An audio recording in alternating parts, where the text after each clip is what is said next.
Hello, guys. Today we're going to see unit number 1 of the book Top Notch 3. This unit is called Make Small Talk. The objectives of this unit are to describe a busy schedule, to develop cultural awareness, and to discuss how culture changes over time. We're going to see some grammar as well. So let's start. I will film this video all in one, so I hope it's fine. First question, what is culture? In this video, we said we're going to develop cultural awareness. But what is culture? I would like you guys to investigate what it is because it's going to be useful for this session. Second question, what is etiquette? In summary, etiquette is the things you can do or cannot do. For example, when you go to a restaurant, you cannot chew with your mouth open because that is not not cool. That is etiquette. Etiquette is the things that are good, like saying hello, how are you, good morning, good night, when you say goodbye or hello. That is etiquette, basically the things you can or cannot do according to society are the guidelines basically on how to behave in a business meeting. Sorry for the misspelled word. In a business meeting, there is etiquette, for example, on your clothing, on your hair, on your shoes. Everything has a guideline that you have to follow. I have here this short reading. If you have time, take a minute to read it because this is about business etiquette, the things you are allowed to do or not allowed to do. Here it says, for example, formal clothing, the type of topics that you can talk about in a conversation, how to use your business card, things you should do according to society. That is etiquette, the do's and don'ts.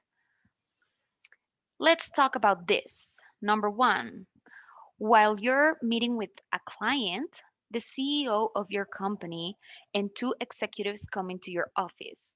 You introduce the CEO to your clients first. Is that appropriate or inappropriate? Take a look at these 5 situations, and as you can see, we're talking about appropriate things and inappropriate things. That's etiquette. Moving on your book in page number 2, well, I have it here on the screen. We have this short conversation. The conversation is about two people talking in a meeting. You'll see here that cultural differences become a barrier when we interact with other people.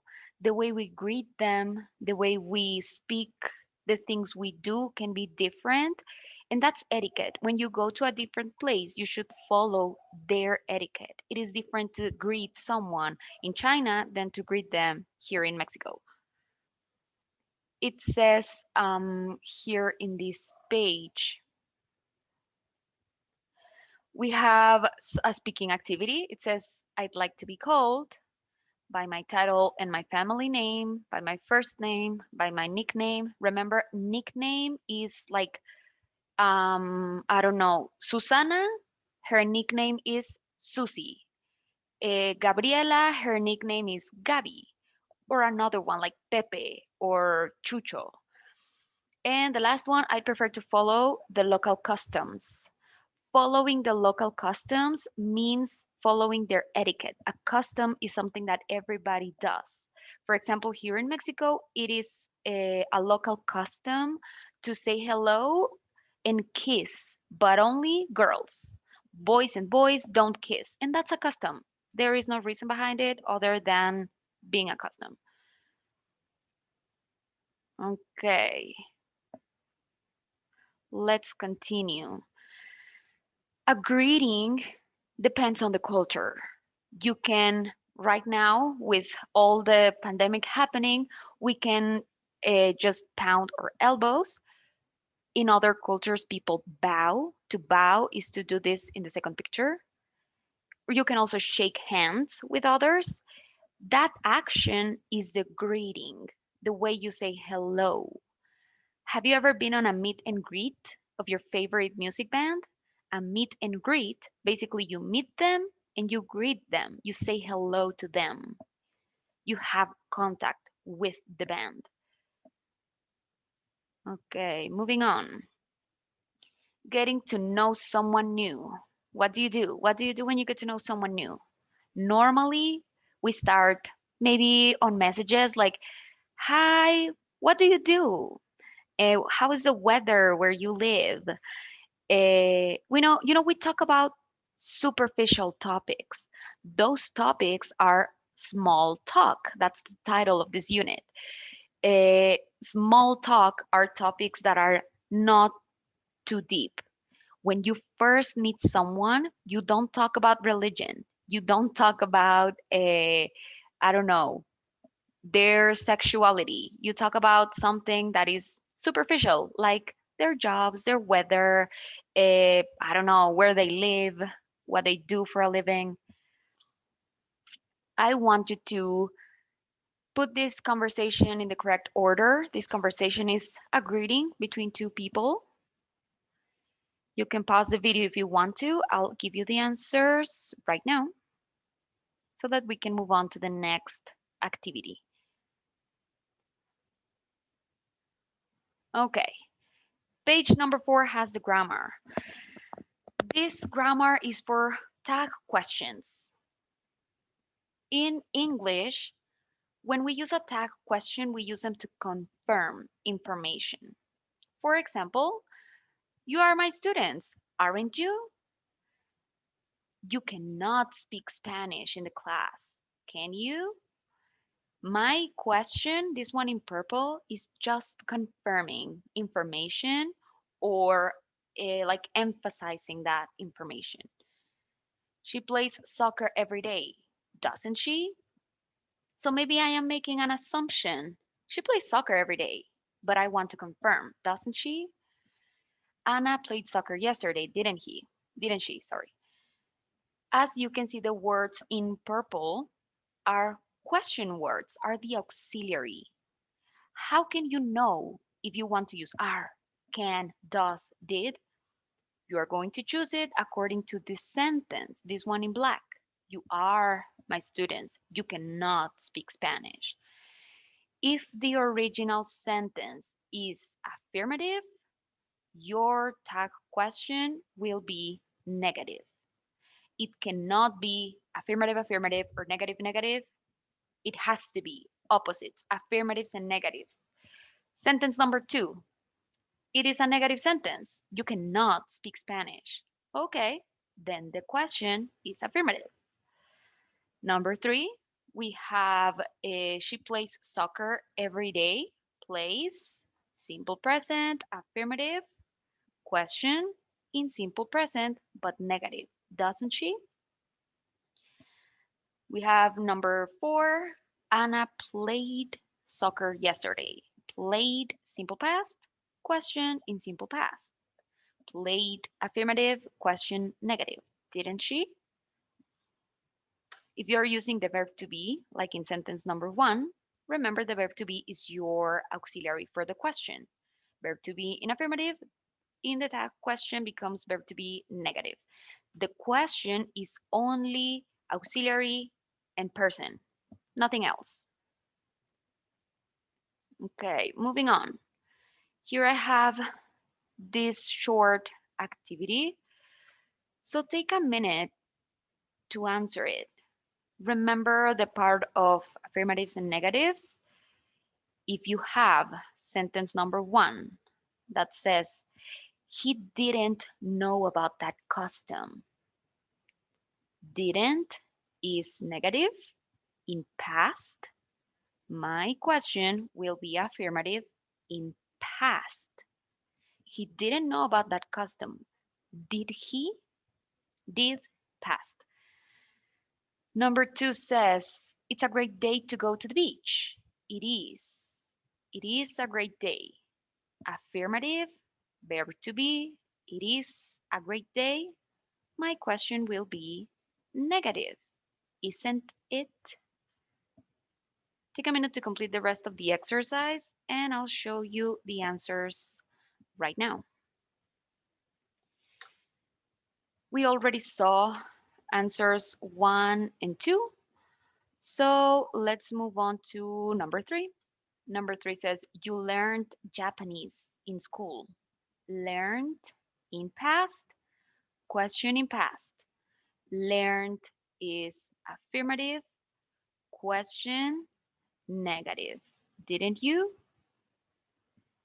Number 4, Mike will be here later. Will be. Mike will be in the future. Affirmative because it is will, not won't. Our question, won't he? Negative. Number 5, you're not from Turkey. You're not. Negative, and it has the verb to be. You are not. You are not from Turkey. That's negative, so we need affirmative. What is the affirmative of you're not? You are, right? It's a question. Are you? You're not from Turkey, are you? Number 6, the program in Bali wasn't very successful. It wasn't successful. Was is the verb to be in past, so we need to use the verb to be to make the question. Was it? Was the program in Bali? Number 7, I am presenting my report at 2. I am presenting. Present continuous. Question, what happened? It says, aren't I? You have the grammar rules here in the book, and as you can see, there is an exception for the verb to be for I. It says, be careful. Use aren't I for negative tag questions with I am, because the word amn't, I am not, amn't doesn't exist. It has to be I am not your teacher. But in this case, how can we make it negative? Use aren't. That's the rule. So just remember that rule. For I am, negative question is aren't I? And if it's affirmative, the tag question, just am I? I'm not late. Am I? So this rule only applies for negative tag questions with I am. Here in the book, you will be able to see all the affirmative statements have negative tag questions. All the negative statements have affirmative tag questions. Take a look at this. Take a minute to analyze how to choose the tag question. Remember, if the original sentence, this one, is using the verb to be, that verb to be, remember, am, is, are, was, and where, the tag question will start with the verb to be. Am I? Aren't you? Isn't it? Isn't she?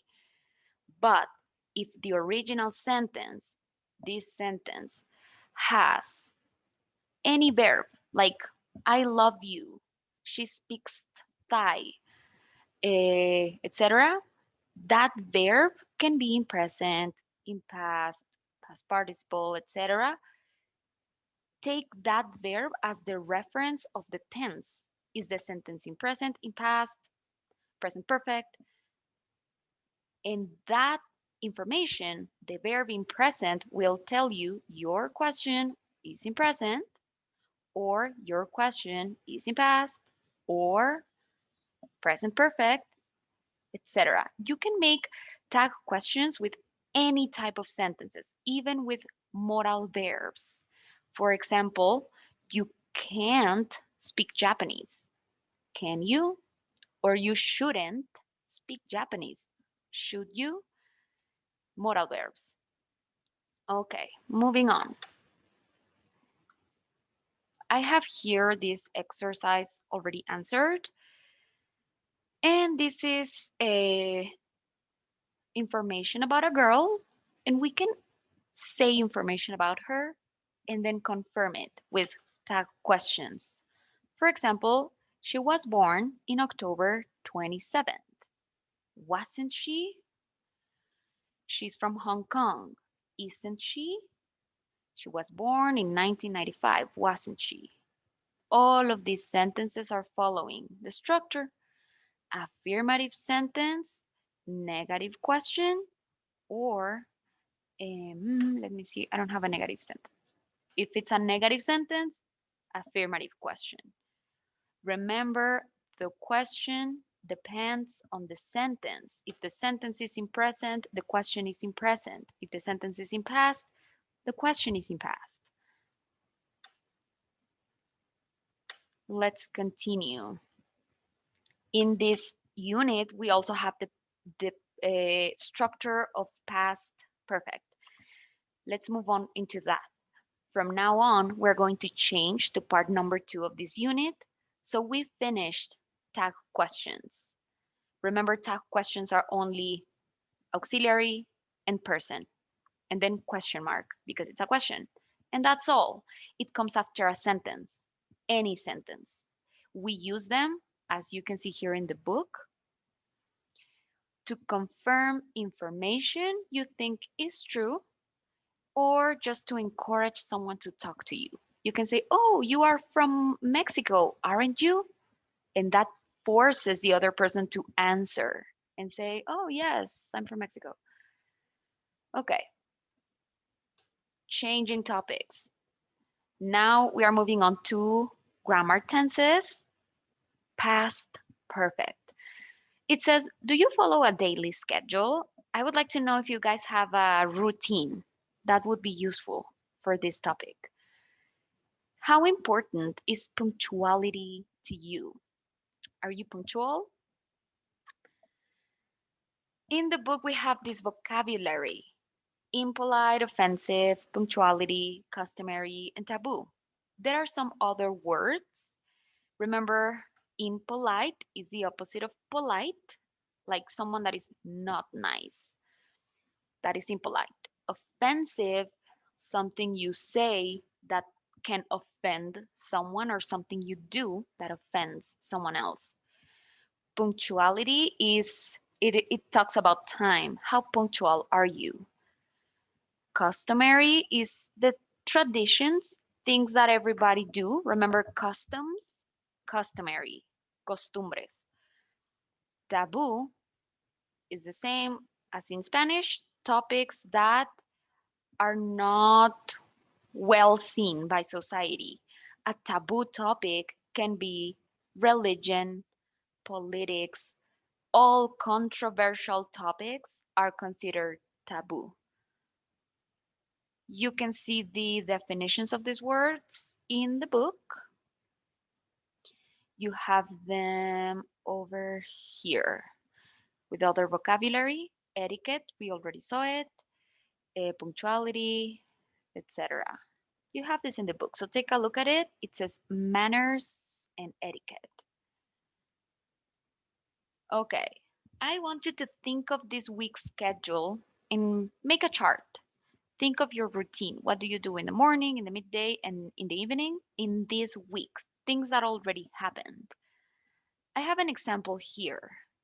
For example, last weekend, go to English classes, piano classes, watch a movie. Monday, take classes, go to work, take more classes. Past activities, you guys already know how to talk about finished past actions in simple past. For example, on Monday, I went to my English class. On Tuesday, I took classes. On Wednesday, I fed my dog, I took my classes, and I did my homework. That is simple past, finished, completed, past actions. Okay, now in this unit, we will see the past perfect. Past perfect has this structure. We have a person, had or hadn't is your auxiliary, and then the verb in past participle. Remember present perfect? In present perfect, we use have or has. For example, I have studied English for 3 years. That is present perfect. We use present perfect to talk about actions about the past that can change in the present. Past perfect is basically the past of the past. When you did something on Monday and then did something on Tuesday, you have a past action on Tuesday and a past of that past on Monday. We can use past perfect for that. You can also use past simple and not get into these structures, but we're going to see it. The past before the past. Okay, this morning I took a shower and then I had breakfast. Sequence of actions. First took a shower, then had the breakfast. But right now I am recording this video.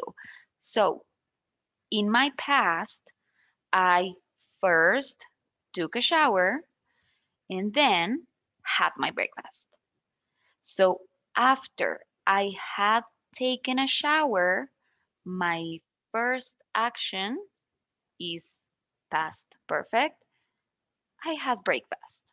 The second action in the past, finished actions in simple past. I just had the breakfast. This verb in the second sentence, is in simple past. This had in the first sentence, this one, is the auxiliary for past perfect. The verb is taken. Okay? So we are following this structure. I had taken a shower. Okay. Another example of what happened first. It says, I had just sat down to have lunch when the phone rang. What happened first? Remember that the action that happened first is the action in past perfect. I had just sat down when the phone rang. Rang is just simple past. Before that, I had sat down. Another example. When Tom arrived at the bus stop, the bus had already left. Tom arrived, the bus had already left. Which of these actions happened first? Did he arrive or the bus left? First, the bus left and then Tom arrived and he arrived late. So as you can see, the action that happened first is in past perfect and then something else happened. A sequence of actions. When you use the past perfect, you are talking about a sequence of actions. From the past, finished past actions. Because if they haven't finished, we can use the present perfect. Okay, you have the grammar in the book. The grammar says use the past perfect to describe an action that occurred before a specific time in the past. So it's the past of the past. Take a look at the timeline. Okay, so we have a timeline, something that happened first and then something that happened after. The thing that happened first will be the one in past perfect. The meeting ended at 11 and then we arrived. Okay, the meeting had ended. You see, the meeting ended. First activity that happened, past perfect, before we arrived. Second activity that happened in simple past. Okay, you have the instructions here. Form the past perfect with had plus past participle. So you need to know the verbs or have the verbs list with you because you will need the past participle. You can use words like by, already, yet, and it says use the past perfect with the simple past tense or the past of be to clarify which two actions occurred first. What we just said. the series of actions. The sentence in past perfect, this is what happened first, and then simple past, as it says here, use the simple past tense for the action that happened after to indicate a sequence of actions. You have some activities here that you can answer to practice. For example, let's answer one of these. It says, it's 7 p.m. Read Meg's to-do list and complete the statements. So right now it's 7, okay? So we are here. At 8:30, here in the middle, Meg, her laundry. Uh-huh. She already did the laundry, but the cat to her mom's house. The cat to her mom's house. Okay. The cat is in the future, something that has not happened. We can complete it by saying at 8:30, Meg had already done, oh no, dropped. Meg had already dropped off her laundry, but she hadn't taken, because it is past participle, dropped off, taken. She hadn't taken the cat to her mom's house. In Spanish, this would be, a las 8:30, Meg ya había dejado su laundry, su ropa, pero aún no había, en pasado, aún no había llevado su gato a su mom's house. Recuerden, ya son las 7, estamos hablando del pasado. Y en el pasado ella ya había hecho unas cosas, pero no había hecho otras cosas. In the past. You can continue with the rest of these sentences by yourself to practice some more. Take a look at the rest of the unit. You have all of this vocabulary that is also important when talking about culture. And at the end, you have some questions. Last activity before the reading says, how do people greet each other? How do they get to meet each other? The greeting customs. Also take a look at them because this is all about culture, vocabulary, but in this video I just wanted to focus more on the grammar. So I hope you liked it. I hope this is useful. Thank you.